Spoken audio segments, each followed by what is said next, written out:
Hi and welcome back to another video.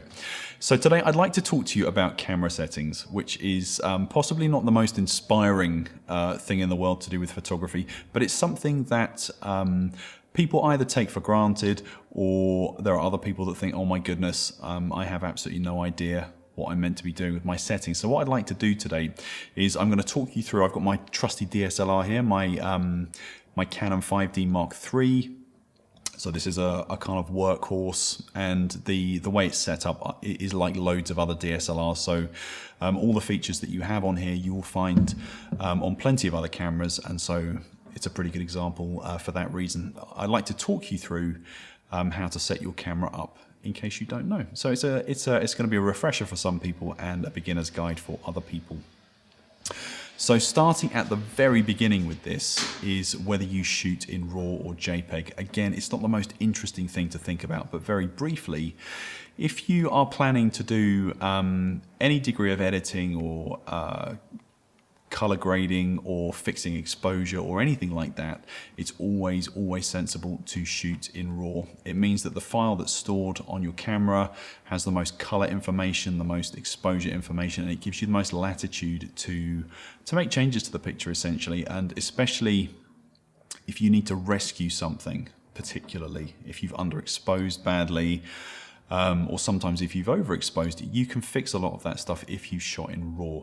So with shooting JPEG, you'll know this already. It's a compressed file format. It's the format that we use online when we email photos. It gives you a great initial look, but isn't amazing if you need to make big changes afterwards. So I always shoot in RAW. So most cameras, or most recent cameras I would say, give you the option of shooting in RAW and JPEG at the same time. And because camera memory cards have tons of very cheap storage, I'd always choose the big JPEG if you do want to have that JPEG backup. So yeah, always shoot in RAW. Okay, so on we go to the shooting modes. Now on the top of your camera, you're going to have your shooting mode dial, where you can either choose between manual mode or full auto or aperture priority or shutter priority or any of those things. Now lots of cameras also have semi-auto mode, so night shooting or sports shooting or that kind of thing.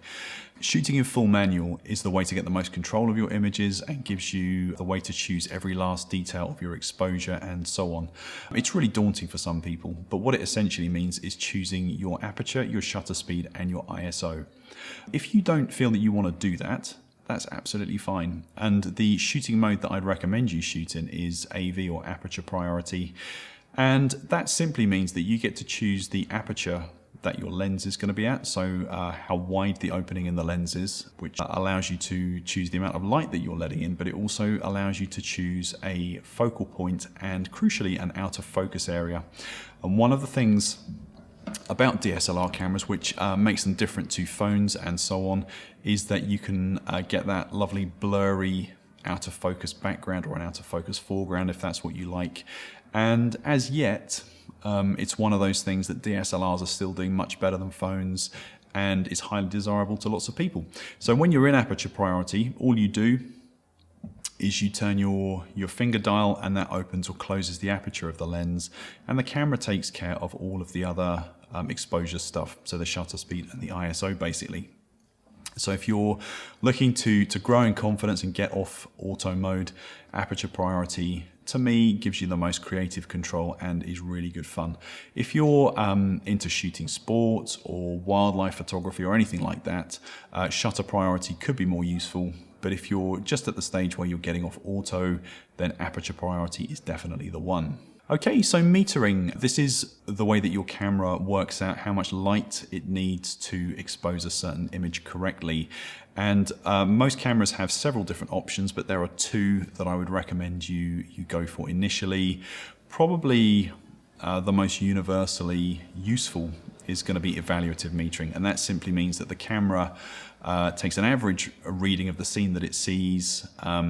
It tries to expose every part of the picture as well as it can. For most applications, it's really good. So that would be my tip straight out of the bag. And most cameras have evaluative metering set straight from the box. So if you get your camera, your mirrorless or your DSLR, and you start shooting straight away, I think in 99 out of 100 cases it's going to be set to evaluative metering.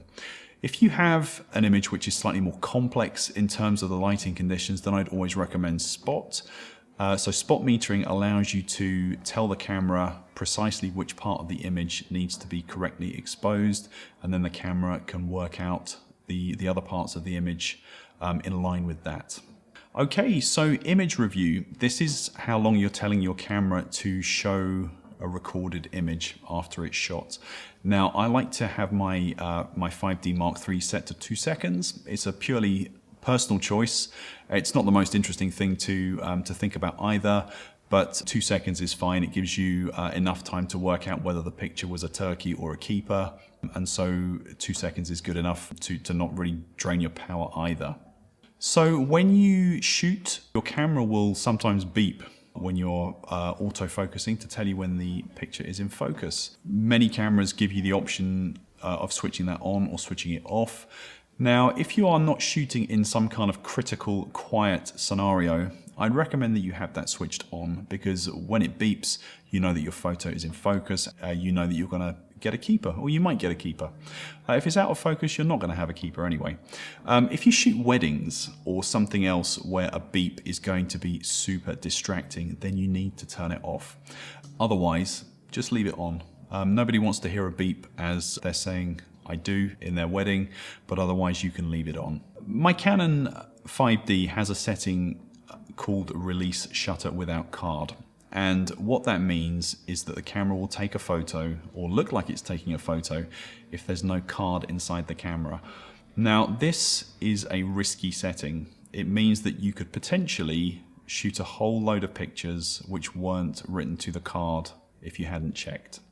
So if you disable this feature, it means that the camera won't shoot any pictures unless there is a card in the camera, and so you have less chance of losing your images. So moving on to white balance now. Again, not the most interesting topic potentially. Most recent cameras have amazing auto white balance, and the white balance, simply put, is the technology in the camera that allows the camera to reproduce color in an accurate and beautiful way. So if I'm shooting in natural light, then I tend to rely on auto white balance, which does a really good job. So the 5D Mark III and virtually all recent cameras that I've shot do a great job in auto. For really, really precise results though, I like to set my camera to a Kelvin setting, and if I'm working in the studio, which is most of what I do, then I will definitely set the camera to Kelvin 5200 or 5400, which is where most studio lights are balanced.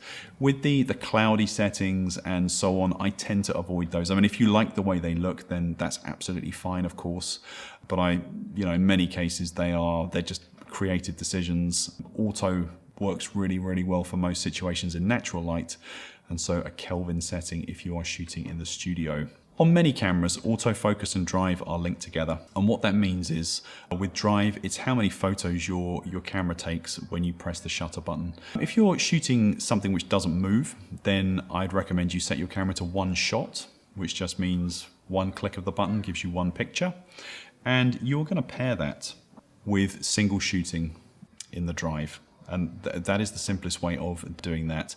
If you shoot anything that moves, you need to use servo mode. Now what that means is that once you've locked on to a subject, the camera is going to continuously autofocus on that thing, that person or animal or whatever it is that moves, and keep it in focus. So it's a tracking motion. So it's called AI servo. And you can link that with continuous shooting. So if you shoot sports, for example, or if you're in Africa doing animal safari or something like that, or you have a young child that you want to photograph as they play, then you're going to have AI servo with continuous shooting.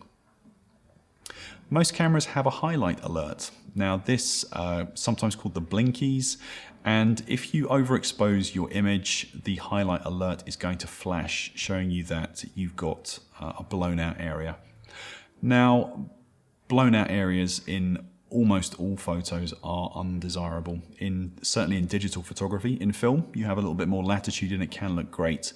I'd recommend you switch on the highlight alert or the blinkies, and if you're shooting outside, especially if you have a bright white sky or something like that, it's pretty easy for your camera to overexpose the sky. If you've got white areas in the image that are blown out, you can't really rescue those. So I'd definitely recommend that you turn on the highlight warning. Card formatting. Now, this usually lives in the very last area of the menu, very often with a spanner to show you it's to do with camera setup. Now, formatting your memory cards is super important, and this is the reason why.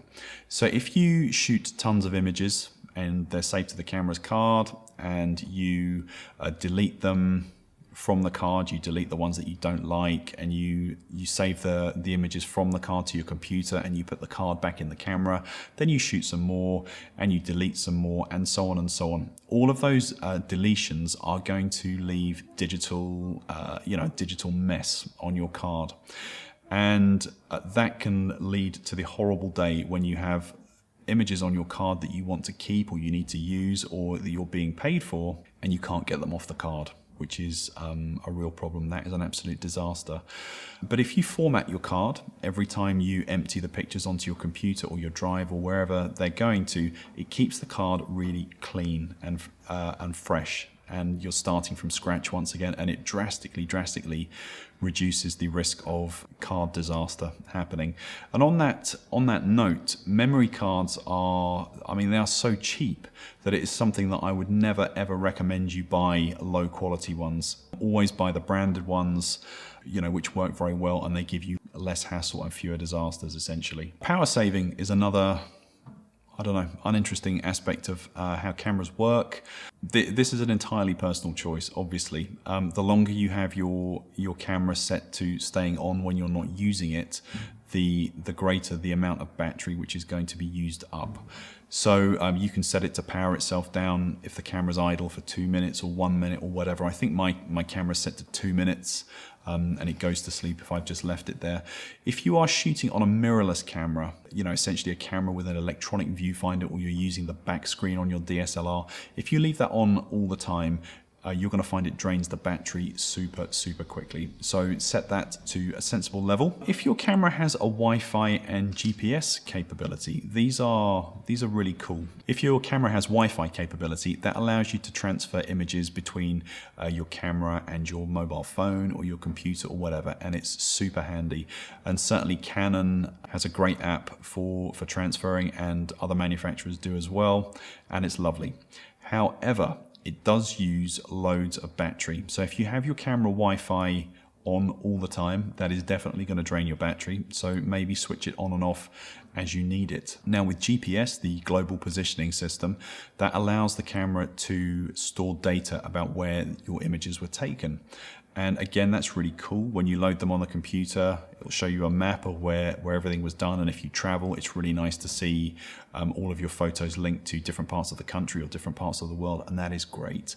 However, that is, again, something which the camera is thinking about all the time. It's logging your location all the time. And because it's working all the time on that function, that's using battery and is a hog. So if you're able to charge your batteries regularly, that's absolutely fine, but you could consider switching off your GPS, if you don't want it or if you don't need it, and that will save you batteries too. Okay, so I hope you found that helpful. A slightly long list of menu items which you may not have known about, but if you have any questions, write me a question in the comment and I'll do my best to help you. Thank you.